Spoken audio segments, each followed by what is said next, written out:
I was at my desk when my phone rang, an unfamiliar number flashing across the screen. I hesitated. Who calls me at this hour? Against my better judgment, I answered, "This is Clara Cole, Ethan's wife." I froze. My hand trembled, gripping the phone tighter. "Excuse me?" "You heard me." Her voice was calm, almost amused. "I'm calling about you." I swallowed hard. "About me?" "Yes." She let the word hang in the air, sharp and deliberate. "Take care of your mistake." My chest tightened. My vision blurred. "Mistake?" I whispered. My voice sounded smaller than I wanted it to be. "You know what I mean?" Clara's laugh was soft, cruel. "He told me everything. Every late-night call, every whispered promise." I felt like someone punched me in the stomach. "Ethan," he said. My voice broke. "He said you and he were over. He was leaving you next month," Clara hummed. A melody that made my stomach churn. "Oh, he said that. How sweet. But I always know when people lie. Don't you?" I couldn't find the words. My throat burned. "I didn't mean to. You didn't mean to. What?" Her voice sharpened. "Steal him? Be the other woman? Or just enjoy thinking you were in love?" I tried again. "Ethan told me he loved me. He promised me—" "Oh, honey," Clara interrupted, sighing like she was talking to a child. "Promises are easy when you want something. But reality is harder." I sat back in my chair, gripping the edges as my brain scrambled. "Why are you calling me?" I asked, my voice trembling. "Why now?" She paused, letting the silence cut deep. "Because I wanted to make sure you understand. You're not the only one who's hurt. And you're not the only one who made mistakes. He's mine. Always was. And you were just a detour." My hands shook. You can't what?" she asked sweetly. "Speak the truth? Accept the truth? Face your own failure?" I loved him," I whispered. "I thought he loved me." Clara laughed, a low, soft sound that made my chest ache. "Loved him? Oh, darling. Love doesn't matter in this world. Control matters. Power matters. He had you thinking you were special. That's the gift of a man like him." My heart pounded. I remembered the nights Ethan whispered my name in the dark, his fingers tracing my hair. Every word had been a lie. Every soft touch, a lie. I whispered his name as if saying it aloud could bring him to me, make it real. "He calls it a mistake," Clara continued, almost mockingly. "I hope you understand that. That word, mistake, you'll hear it again from him." I felt tears sting my eyes. "Why? Why did you let this happen?" "I didn't let it happen," she said smoothly. "It just happened. Life is messy, honey. People are messy. You think he chose you because of love? He chose you because he could. That's the difference." I clenched my fists. I trusted him. I gave him everything. "And now you know," Clara said. "You're learning. Painfully, I admit. But you'll survive it eventually. Someday." I barely heard her last words. My mind was a storm of anger and disbelief. My body felt frozen, yet every nerve screamed at me to do something, anything. I started. My voice shaky, but she cut me off. "Goodbye, Iris," she said, her tone final, almost polite. "I hope you remember this night. It will shape everything you think you knew about love. About him. About yourself." Click, the line went dead. Silence filled the room, thick and suffocating. I held the phone against my chest, trembling. My eyes blurred, but not from crying, yet from shock. Betrayal like this wasn't a whisper. It was a hurricane, and I was at the center. I tried to stand, tried to move, tried to call him. My fingers hovered over my phone, but the words wouldn't come. I couldn't believe it. I couldn't. When I finally did call him, he answered on the first ring. "Iris." His voice, familiar and warm, made my chest ache. "Why?" I demanded, my voice sharp now, trembling with fury. "Why did you lie to me? Why did you call me a mistake?" Iris, I didn't mean." His voice faltered. You didn't mean? Didn't mean? Every word you whispered, every promise you made was a lie? My voice cracked, shaking me to the core. You promised me a future. You, Iris? It wasn't a lie, he said desperately. I never stop, I shouted, tears finally spilling down my cheeks. Stop. I don't want to hear it. It's over, Ethan. It was over the moment she called me. There was silence. Only the sound of our breathing, my heartbeat pounding like a drum. I'm sorry, he whispered, voice breaking. I hung up. I slumped back into my chair. The room felt smaller, colder. I could still hear her words echoing mistake, detour, not special. And for the first time in my life, I felt the weight of being nothing to someone. I had given everything. I walked into the cafe where Ethan and I had met the first time. The smell of coffee was familiar, warm, almost comforting, but the air felt heavy, colder than I remembered. I saw him immediately, sitting at our table, the one by the window. Same corner, same view of the street, same coffee cup. But everything was wrong. Ethan, I said, my voice tight, almost breaking. He looked up and smiled, just a fraction, like he thought that would fix everything. Iris, you came. I had to. My hands clenched the strap of my bag. I sat down opposite him. Was I a mistake? He didn't answer. He just stared, his eyes soft, guilty, but empty. That silence hit harder than any words could. Answer me, I said, voice trembling. Tell me the truth. He shifted uncomfortably. I didn't mean don't. I cut him off, the words sharp and jagged. Don't tell me you didn't mean. That's not enough anymore, Iris, he started, but I held up my hand. No, you don't get to start with Iris and end with excuses. My throat burned. Was I love to you? Or nothing? Be honest. You know I loved you, he said finally, his voice breaking. I loved you. I loved you too, I whispered, the words tasting bitter in my mouth. I gave you everything. My nights, my trust, my heart, everything. And you threw it away like it meant nothing, he faltered. It wasn't like that. You have to understand, I understand. I shouted, my voice echoing across the empty cafe. Heads turned. I understand that you lied to me. I understand that you called me a mistake. I understand that everything I thought was real wasn't. He looked like he wanted to say something else, but no words came. His silence was my sentence. You don't even know what it feels like, I said, voice low now, trembling with grief. To think someone loved you and then find out you were nothing. Just a pause, a detour, a mistake. He reached for my hand. I pulled away. Dante, touch me, I said. Not now. Not ever. You don't get to fix this with your hands. You broke me with your words. Iris, I stop.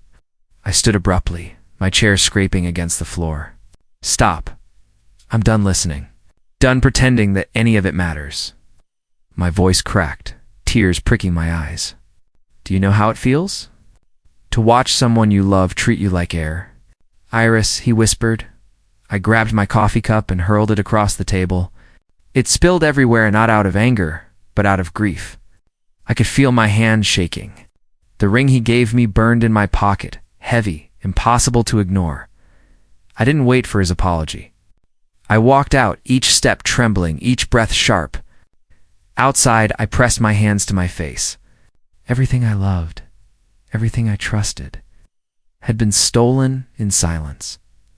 I leaned against the wall, gasping, trying to remember who I was before him. The laughter, the whispered words, the promises, all of it now poisoned, all of it hollow. I hated him. No, I hated what he made me feel. My phone vibrated. I almost ignored it, but a small part of me hoped it was him, begging me to stay. I opened the message. You should thank me for saving you, Clara. Her name burned across the screen. My stomach turned, and I felt bile rise. Saving me? How dare she pretend she cared? I wanted to throw the phone, to scream, to tear her words from my mind. I remembered the nights with Ethan, the soft murmurs, the way he held me. The memories felt like glass shards in my chest now, cutting deeper with every recollection. I shook my head. I trusted you, I whispered to no one. I gave you everything, and you both of you made me nothing. The text glowed in my hand, mocking, saving me. I clenched my fists and stared at the ground. No one saves me, I said quietly, my voice fierce despite the tears. I'll save myself. I'll make sure you both regret ever touching my life. With that, I turned and walked away, leaving the cafe, leaving him, leaving every trace of love I had for him behind. My hands were still trembling, but my heart was stealing. This wasn't the end. Not for me. I barely slept that week. Days melted into one another. I stopped eating because food felt heavy and pointless. My mother called me 3 times a day, and her voice on the phone trembled with worry. "Iris, are you all right?" she asked during one call. "You don't sound like yourself." "I'm fine, Mom," I lied, voice thin. "Just tired." "You're not fine. You sound like you've seen a storm." She paused, breath hitching. "Please, eat something. Please talk to someone." "I will, Mom." I wanted to tell her everything about Ethan, Clara. The phone call that turned my world to ash, but I folded the hurt in on itself and kept the voice steady. "I'll be okay." After I hung up, Liam knocked on my door. He didn't wait for an answer. He let himself in and dropped a bag of takeout on my table. "You look like hell," he said without sugar. "Thanks for the gourmet review," I replied, though I wanted to hug him and crawl into his chest. He sat opposite me, watching the lines on my face. "You need to stop blaming yourself," Liam said. "He made that choice. Not you." "It doesn't feel like that," I whispered. "It feels like every promise was a lie." I thought my voice broke. "I thought he loved me." "He lied to you," Liam said, voice sharp with anger. "Ethan lied. And Clara, don't." I cut him off. "Don't make her the villain. She called me a mistake." "Fine. But Ethan, he called me a mistake." He used that word. Could feel my hands trembling. Liam leaned forward. "Then do something like what?" I snapped. "Tell the world. Break his company? Become a vengeful villain in a movie?" I hated the anger in my voice. "Revenge won't fix anything, Liam." "You say that now," he said quietly, "but I know you. You're not the kind of person to sit and take it. You build, Iris. You don't destroy for sport. But sometimes the only way to make people listen is to make sure their life trembles." He reached out, and for a moment, I let him hold my hand. "I won't let you go through this alone," he said. That night, I couldn't sleep. I scrolled through Ethan's company's website to distract myself. A headline flash: Teeth and Coal Enterprises launches the Atlas, a high-end luxury project. My stomach dropped. I clicked the press release, and my mouth went dry. "We did this," I said aloud before I could stop myself. Words I had whispered in dark rooms. Sketches I had doodled on napkins. When we dreamed aloud, someone had turned our late-night talks into his next big profit. "What did you just say?" Liam asked from the doorway. He had been there the whole time, watching my face go pale. "Idea sketches," I breathed. "Plans, the concept." He used them. He took what we talked about and branded it as his own. Liam's jaw tightened. "Do you have proof?" "Proof?" I felt ridiculous. "Not exactly. But I remember the sketches. I remember the words. I remember him saying, 'We'll change the skyline.'" He slammed his palm on the table. "Then get proof." "I can't," I said flatly. "I'm not a spy. I don't have access to his server. I don't have the money or the power." "Then get close to someone who does," Liam said. "Find a way. You can be careful and still be dangerous." I stared at his face. There was a part of me that felt sick, like I was betraying something by thinking of revenge. But another part flared with cold, precise clarity. "If I was his mistake," I said quietly, "I'll be the one he regrets." Liam's eyes were steady. "Then start." I thought about my mother, about her shaky voice, about the way she tried to soothe me. "I don't want to hurt people," I said. "I don't want to be cruel." "You won't be cruel," Liam said. "You'll be fair. You'll reclaim what he stole." That night, I stood in front of the mirror. I touched my face like I was checking if I was still real. "If I was your mistake," I whispered to the glass, "I'll be the one you regret forever." My reflection didn't speak back, but something inside me shifted. The hurt was still there, raw and bleeding, but it no longer erased everything else. A plan formed not fully, not yet, but it was real. "I'll start tomorrow," I told the mirror. "I won't let this be the end." The first time since Clara's voice, I slept without the crushing weight of helplessness. I felt dangerous and terrified at once, too. Not because I was healed, but because I had chosen a direction. Revenge had become an answer, and answers steadied me. I paused at the entrance of the grand ballroom. The chandelier glittered, glasses clinked, and the scent of expensive perfume hung in the air. Months had passed. I'd changed, new job, new look, and a silence that masked every emotion. Liam had insisted I come tonight. "It's strategic," he said. "Just watch and listen." I smoothed the front of my dress, adjusting the mask of indifference I'd practiced in the mirror. People smiled and nodded as I passed, unaware of the storm brewing inside me. "Good evening," the host said, offering champagne. I took it, my lips tight, my thoughts elsewhere. And then I saw him. Ethan.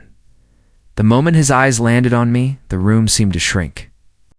He froze mid-conversation, glass halfway to his lips. His jaw tightened. My lips curved into a faint, controlled smile. "Ethan," I said, voice soft, measured. He swallowed. "Aye, Iris." I nodded once, letting the silence stretch between us. "I didn't expect to see you here," he said finally, his voice low. "I didn't expect to be invited either," I replied. But Liam insisted. His eyes flickered to Clara. She was nearby watching us, her smile calm and knowing. Like she already understood the storm I carried beneath my dress. Iris. Ethan started again, stepping closer. I raised a hand. "Don't save your words. You already destroyed me once. One attempt at rebuilding won't fix that." I wanted to stop. I shook my head, letting my gaze drift to the crowd. "I'm glad you called me a mistake. It made me start over." He flinched. That single sentence seemed to hit harder than anything I could have thrown. His hand froze midair. "You're different," he said, voice barely above a whisper. "Stronger. Colder. Different because of you," I said. "You made sure I knew who I really was without you. I wouldn't have realized my own strength." Ethan's shoulders slumped slightly. He opened his mouth, then closed it. Words failed him. I let him stew in the silence I'd carved for him, enjoying the gala. Clara's voice cut through the tension. She approached effortless elegance in every step. "I see you've met," she nodded toward Ethan, then to me. "How poetic." "Poetic?" I asked, raising an eyebrow. Clara smiled faintly. "Yes, the past and present colliding in one room. It's almost too perfect," I didn't answer. Instead, I let my gaze sweep the room, taking in the other guests, pretending they were the only thing that mattered. But my mind was sharp, focused, analyzing every interaction, every glance. A man approached, confident and direct. "I'm Noah Reed," he said, extending a hand. "I've heard quite a bit about you." "Iris Hale," I replied, shaking his hand, noting the strength in his grip. "And you've heard enough to know you're someone who doesn't settle for less," he said, eyes studying me. "I like that. Ambition, intellect, and I hear you've been wronged. I admire your ability to keep composed in situations others crumble." I looked at him carefully, sensing no false flattery. "And you're a business rival of?" "Ethan Cole," he said plainly. "Let's just say our interests often conflict, but I see potential in working with someone like you." "Working together?" I asked, curious despite myself. "Yes," he said, leaning slightly closer. "I think we could do great things, and maybe, indirectly, settle some old scores." I smirked faintly. "I'm listening. Good. I'll have my assistant send details. But I should warn you, this won't be easy. You'll have to be sharp, strategic, and unafraid of consequences." "I'm not afraid," I said softly, letting the words carry weight I hadn't fully understood until now. "Not anymore," Noah nodded, approving. "Then I think this will be interesting." I turned my gaze back to Ethan and Clara. Ethan's expression was unreadable, tense. Clara's smile remained, knowing sharp, but I didn't flinch. Not anymore, I whispered under my breath. More to myself than anyone else, if I was his mistake. I'll be the one he regrets. The crowd continued its chatter, unaware of the silent storm gathering in the corners of the ballroom. I was no longer the woman who had cried into pillows or trembled at phone calls. I was steady, dangerous even though no one could tell from the mask I wore in that night. As I left the gala with Noah's offer in hand, I felt the first real spark of what revenge could feel like. Not bitter. Not hollow, but sharp, precise, and exhilarating. I was ready to begin. I barely slept that week. Days melted into one another. I stopped eating because food felt heavy and pointless. My mother called me 3 times a day, and her voice on the phone trembled with worry. "Iris, are you all right?" she asked during one call. "You don't sound like yourself." "I'm fine, Mom," I lied, voice thin. "Just tired." "You're not fine. You sound like you've seen a storm." She paused, breath hitching. "Please, eat something. Please talk to someone." "I will, Mom." I wanted to tell her everything about Ethan Clara.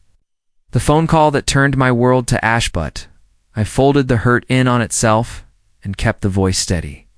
"I'll be okay." After I hung up, Liam knocked on my door. He didn't wait for an answer. He let himself in and dropped a bag of takeout on my table. "You look like hell," he said without sugar. "Thanks for the gourmet review," I replied, though I wanted to hug him and crawl into his chest. He sat opposite me, watching the lines on my face. "You need to stop blaming yourself," Liam said. "He made that choice. Not you." "It doesn't feel like that," I whispered. "It feels like every promise was a lie." I thought my voice broke. "I thought he loved me." "Lied to you," Liam said, voice sharp with anger.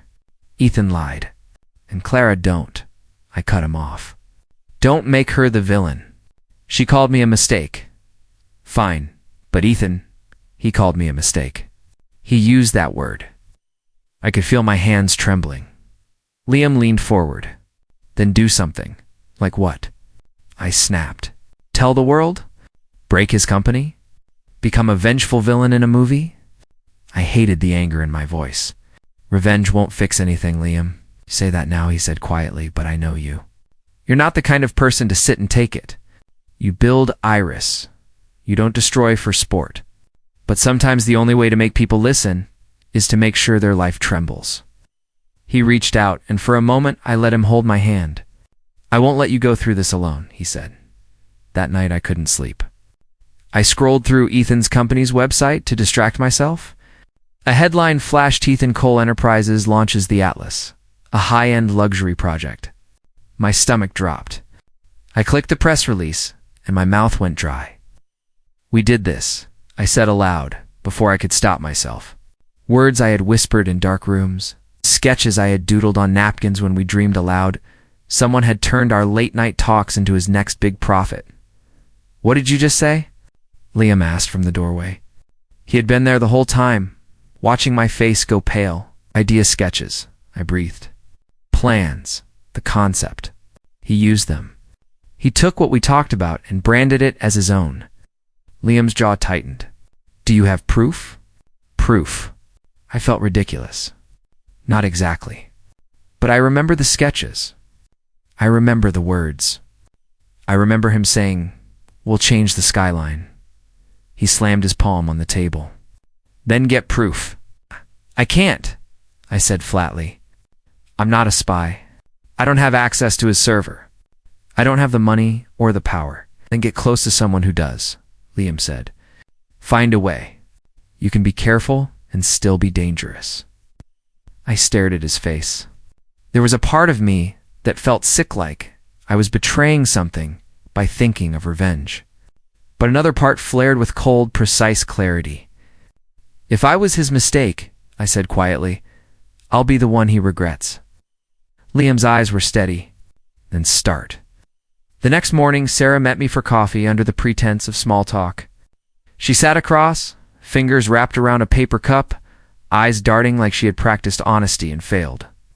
"Iris," she started, voice low, "we need to talk." "About Ethan?" I asked, folding my hands. The cafe noise felt distant. No. About Clara. She knew. From the beginning, she knew. My heart thudded. She let him see me? She didn't just let it happen, Sarah said, sliding a folded printout across the table. She used you. I unfolded the paper with shaking fingers. It was a message thread, cropped and sharp. What is this? Proof, Sarah said. Emails, transfers, notes. Clara arranged hush money, nudged timelines, kept Ethan in check. He built everything on her backing, her father's money. He married into power Iris. He didn't earn it. You mean he never loved me? The words tasted like metal. He loved control, Sarah said. Not you. Not her. Control.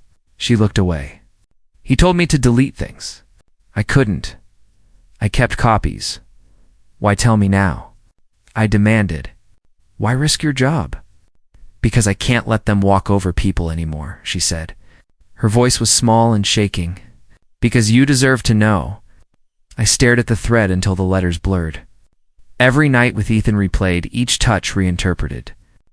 So all those promises, scripts, Sarah finished for me. Lines he used when it served him. I felt the old betrayal flare into something colder. What if I make them pay? I asked, half to myself. You'd have to be careful, Sarah warned. I've seen how far he'll go. I know. I folded the papers into my clutch. Do you have more? Anything I can use? I have files, she said, hesitating. Financials, contracts, nothing illegal on my end if you leak it properly. It will look like a rival exposed him. I'm giving you a weapon. That night, Liam and I sat in my kitchen, the papers between us like maps to a plan. You sure about this? Liam asked, tracing a line of numbers with his finger. If we expose the project, I said, the deal falls. Ethan loses investors. Clara's control peels back. He can't hide behind their money. Liam's jaw tightened. Do it smart. No fingerprints. I won't be reckless, I promised. But I won't do nothing. I emailed the files to Noah with a burner address and a short line. Consider this a beginning. His reply arrived within the hour. Thank you, he wrote. We will handle it discreetly. The next morning, the headline screamed across my phone before I was fully awake. Cole Enterprises deal collapses. My chest went cold. Then hot, then cold again. Liam grabbed my hand. They ran it. You did this. It had to be done, I said. The cafe's hum felt like a tide pushing me forward. At noon, the call started. Ethan's name filled my inbox. His number, a red pulse. I didn't answer. Instead, I watched the news cycle unravel. Clips showed Ethan in a suit, composed but sweating. I imagined Clara watching, silent, until she wasn't. By 2. I saw her on television footage streaming into my living room, storming into Ethan's office. High heels clicking like verdicts. Her face was hard, voice raw. What happened here? She demanded on the clip, voice rising. How could you let this happen? Clara, Ethan stammered, hands raised. I don't you dare, she shrieked, the sound cutting through the broadcast. I had heard that sound before. It was my own cry mirrored back at me, only now it belonged to her. I sat back, watching the empire tremble on screen. The revenge wasn't complete. It wasn't sweet. It was messy and necessary. Do you feel anything? Liam asked softly. I feel like the ground shifted, I said. And for the first time, I don't feel small in the middle of it. Outside, the city moved on. Inside, the pieces started to fall, their perfect life cracking, where I'd hit it hardest. I knew this was only the start. Consequences would come, but I would meet them head-on, steady and relentless, no longer afraid and proud. The knock on my door was sharp, urgent. I hesitated before opening it, my hand hovering over the handle. When I swung the door open, there he was, seveled, angry, his shirt wrinkled, tie loose, eyes burning with something between desperation and fury. Iris, he started, voice rough. We need to talk. Let him in. About what? My voice was calm, too calm, like glass ready to shatter, but holding steady. You did this, he spat, jerking a hand toward the newsfeed scrolling on my phone. You leaked everything. My project, my career, my life. You ruined me. I sat down at the edge of the couch, legs crossed, and looked at him. I didn't ruin you, Ethan. You taught me how to destroy someone softly. I just followed the lesson. His lips trembled. Softly. His voice cracked. Do you even understand what you've done? I understand perfectly, I said, holding his gaze. I understand that the man I loved, the man I trusted, wasn't real. I understand that control mattered more to you than love. I understand that I was nothing to you. And I understand how to make you feel exactly what I felt. His fists clenched at his sides. Iris, you don't mean that? I do, I said, interrupting. Every word. Every line. Every move you made taught me this. You didn't call me a mistake because you hated me. You called me a mistake because you knew I could rise above it. He shook his head. I never stopped loving you. I can't. I laughed softly, bitter and sharp. Love, don't use that word.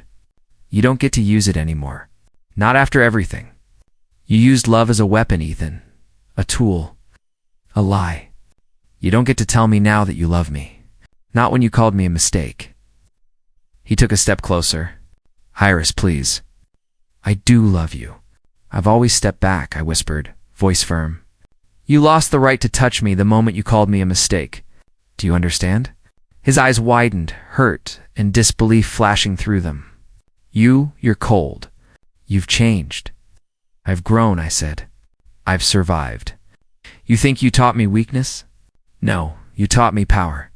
And now I have it. He ran a hand through his hair, frustration spilling over. Power? You think this is power? You're destroying us. You as what we could have been. I shook my head. We could have been. Don't you dare put that on me. You destroyed us the moment you made your choice. I didn't take it from you. You handed it to me, wrapped in your lies, tied with your promises. And now it's gone. I didn't mean to. You never mean anything, I snapped. You justify, you excuse, you manipulate. You never mean. I know now. That's why this everything happened. He staggered back like my words physically hit him. I can't believe this. Iris, I'm begging you. Please begging? I raised an eyebrow. After all this? Do you think begging will undo the nights I cried, the trust I gave, the life I imagined with you? I did love you. His voice cracked, raw and ragged. I love you, Iris. I always have. I let the words hang, letting the silence speak louder than any reply I could give. He was collapsing under his own confession, and I didn't flinch. I don't believe you, I whispered. Not anymore. You lost that right, permanently.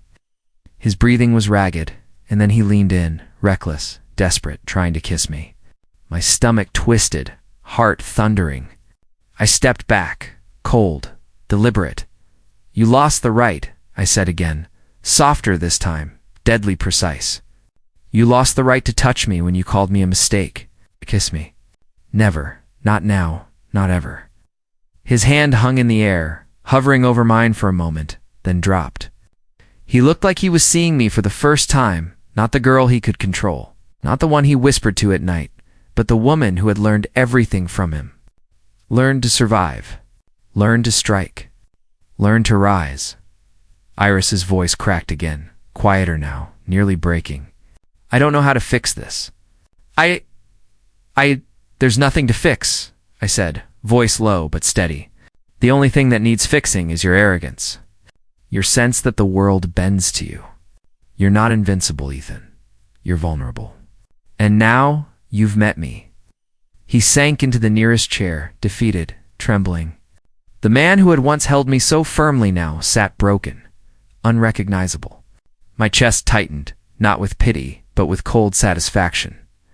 You're cruel, he whispered, voice small. I love you.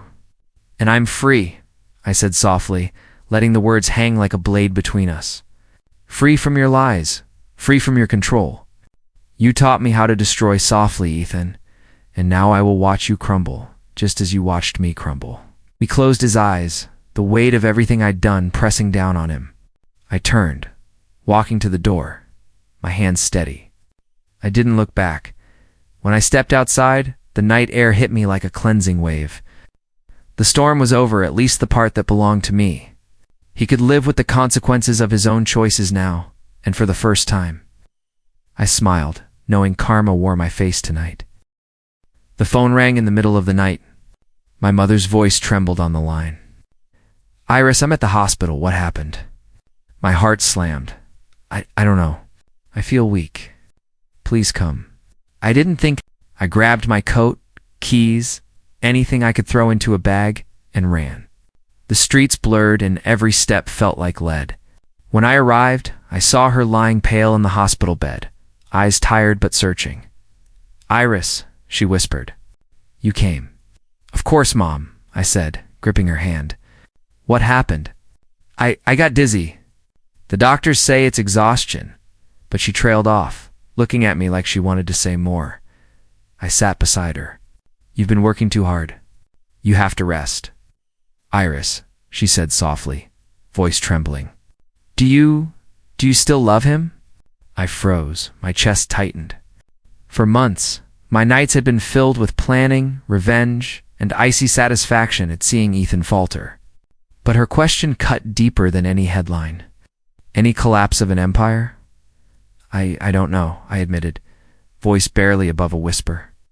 I thought I hated him. I thought revenge would make the ache go away. But it doesn't, Mom. It just feeds it. She squeezed my hand. "Sometimes the heart doesn't heal in the place it was broken." I shook my head, tears spilling down my cheeks for the first time in months. I can't stop thinking about him, about us, about everything I lost. Liam's words echoed in my mind, harsh but true. "You can't heal in the place you were broken." "I'm sorry," I said. I thought I was strong. I thought I could fix everything by hurting him back. But hurting him didn't fix me. It left me hollow. "And start healing," Mom whispered, weak but steady. "Not for him. Not for revenge. For you?" I buried my face in her shoulder, crying freely, letting months of anger, betrayal, and heartbreak pour out. "I don't even know who I am anymore," I confessed. "You're still you," she said. "Stronger than you realize. But even the strongest need to grieve." I held her hand for hours, letting the beeping of machines mark time as I finally allowed myself to feel. The revenge, the schemes, the power, it had all been a shield against the emptiness inside me. And now with her here, I realized the cost of silence and fury. I had lost myself in the process. The next morning, I returned home to headlines screaming chaos. Claire had filed for divorce.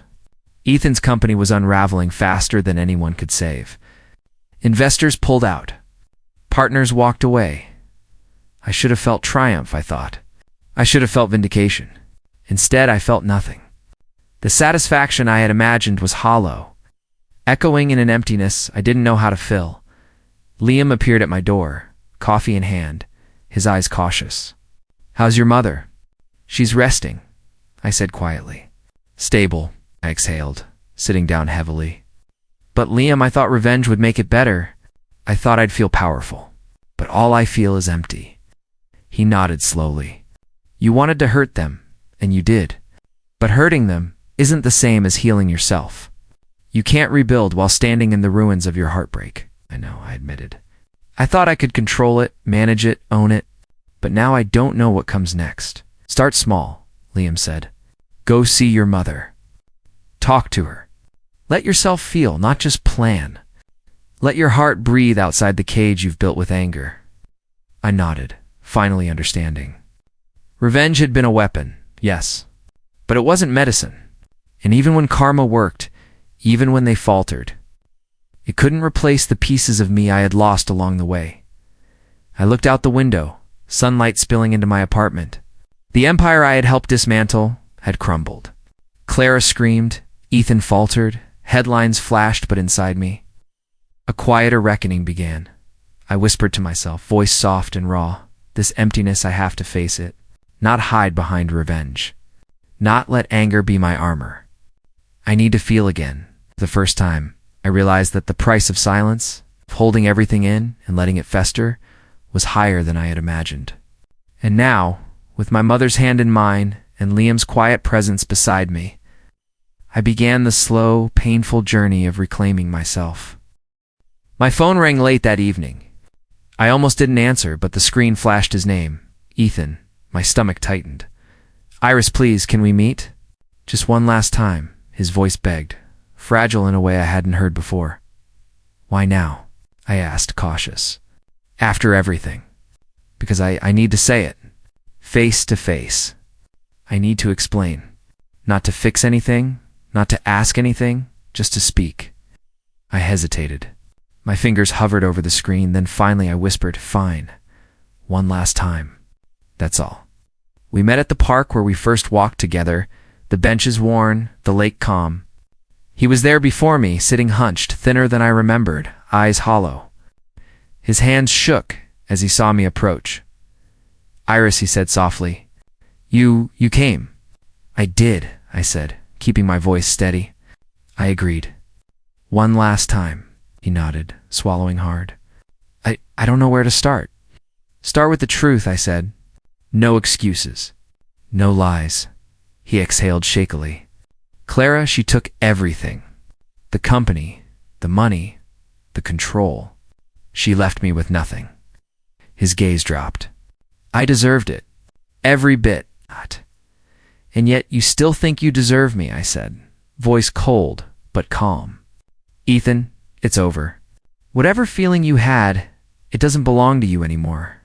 Not in the way you want it to." "I don't want to hurt you," he said, voice breaking.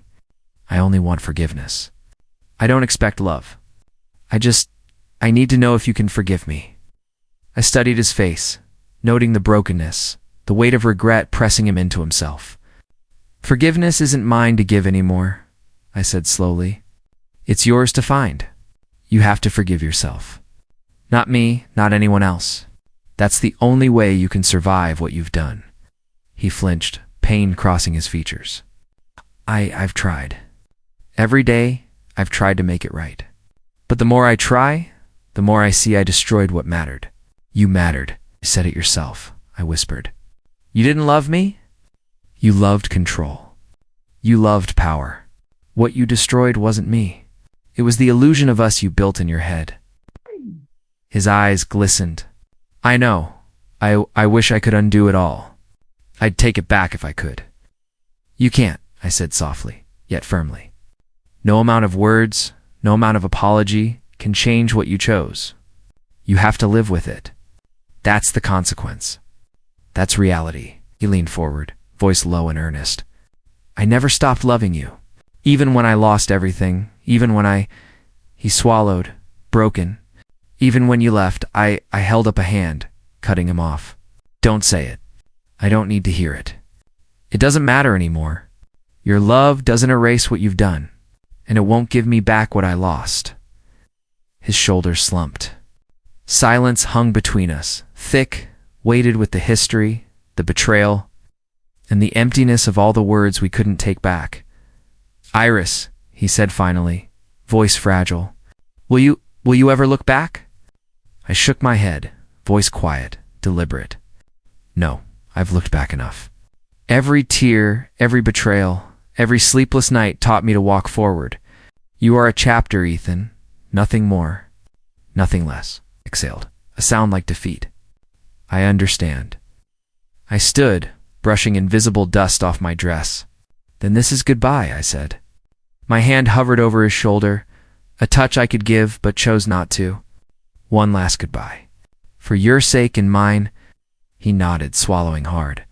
"Iris, I have to go," I whispered as I walked away. The sun dipping low over the horizon, I heard his voice, soft, almost too late. "I never stopped loving you. I didn't look back. I didn't need to." His words belonged to him now, heavy with regret, powerless to reach me. I kept walking, step by step, letting the distance heal what revenge, anger, betrayal could never fix. The lake reflected the last light of day, calm and unbroken. I felt the weight of the past loosen slightly, leaving space for something I hadn't felt in months. Peace. for the first time. I understood what closure truly meant, not forgiveness for him. Not triumph, not revenge, but the quiet strength of walking away, finally free. 1 year later, I stand on the balcony of my new office. The city sprawling beneath me, lights glittering like promises kept and broken. The wind brushes my hair, carrying a hint of autumn chill, and I close my eyes for a moment, letting it wash over me. You made it. Noah's voice comes from behind, warm but firm. I turn, smiling faintly. We made it, I correct, watching him lean against the railing, hands crossed. I never imagined this a year ago. Neither did I, he admits. But you've rebuilt yourself. Not from revenge, not from anger, from ruin. I nod, sipping my coffee, letting the warmth anchor me. I wanted to disappear once, to fade into the shadows of what they took from me. But instead I stood up, fought, and I learned I'm stronger than I knew. You've changed, Noah says softly, almost admiringly. Not just in power, but in presence. People notice you now. They listen. They follow. I smirk faintly.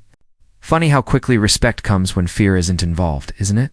Fear wasn't your tool, he says. Your mind was, in your heart, Evan, if it was shattered, you used it to build, not just to break. I look out at the skyline again, thinking of the woman I was when Ethan called me a mistake. I remember the nights I cried, the phone calls, the emptiness that gnawed at me. I'm not that woman anymore, I say quietly, mostly to myself. Not his mistake. Not anyone's mistake. Noah tilts his head, noticing the edge of steel in my voice. So what now? I shrugged, smiling faintly. Now I live. I create. I don't chase revenge, and I don't let anyone's choices define me. He nods. Good. You deserve it. Later, I visit my mother's grave. The air is crisp, and the leaves crunch beneath my boots. I kneel, brushing the dirt gently. I miss you, Mom, I whisper. I wish you'd seen me rise instead of fall. I pause, letting my fingers linger on the stone, feeling the warmth of memory, the echoes of love. I'm not his mistake anymore, I murmur, voice steady. I'm my own beginning. The wind swirls around me, soft and forgiving, as if carrying her approval. I stand, straightening my coat, breathing in deeply. The pain isn't gonna butt, it's quiet now, controlled, part of who I am, but not what defines me. Back at the office, I sift through the mail.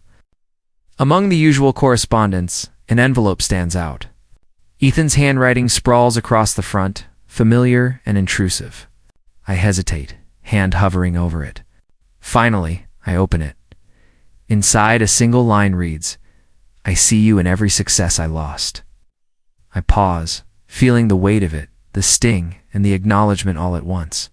Then I smile faintly, the kind of smile that's soft but final. That's enough. I don't need more. I don't need him to grovel, apologize, or explain. His recognition, delayed and empty, is enough. Noah peeks over my shoulder. Is that Ethan? I say, voice calm, almost detached. He sees me now. Too late. And it doesn't matter anymore. You're serene, he says. Not serene, I correct him, setting the letter aside. Empowered. Free. I've rebuilt myself, Noah. Not from love, not from revenge, but from the ruins they left behind. And I've claimed my life back. He nods, a smile tugging at his lips. You've become someone remarkable. I glance out the balcony again, lights reflecting in my eyes, a silent acknowledgement to the journey I survived. I say softly. The woman I became is mine, entirely mine. And for the first time in a long time, I feel complete. Not whole, not unscarred, but real. The past whispers behind me, but it no longer commands me. I step back inside, leaving the balcony, leaving the shadows, leaving the mistakes behind. The city hums beneath me, and I finally breathe freely. I am no one's mistake. I am my own beginning.